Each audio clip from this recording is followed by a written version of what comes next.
everyone, Zach Pakoff here, and welcome back to another lesson video.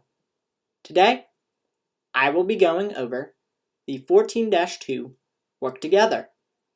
So let's jump right into the video.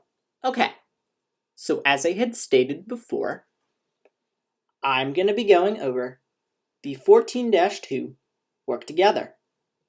In the last video, I read over the 14-2 text.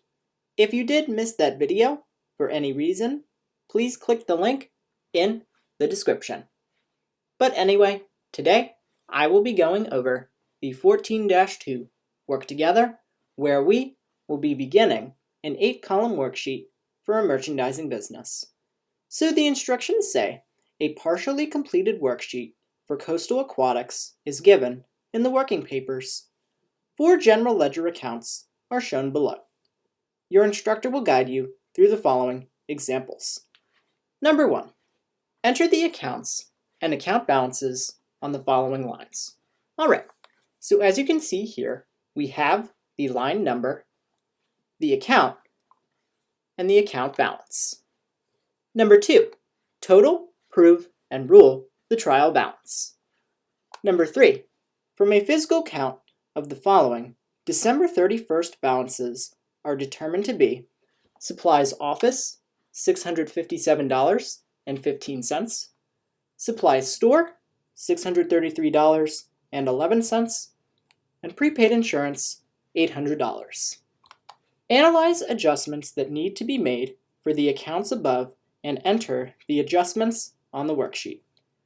Label the adjustments A through C and save your work to complete work together 14-3.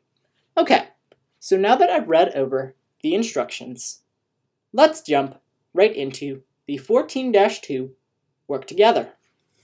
Alrighty, so now we're going to be moving on to the 14-2 work together, in which we will be beginning an 8-column worksheet for a merchandising business.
Alright, so that is the end of the 14-2 work together. In the next video, I will be going over the 14-3 text. Okay? Thank you!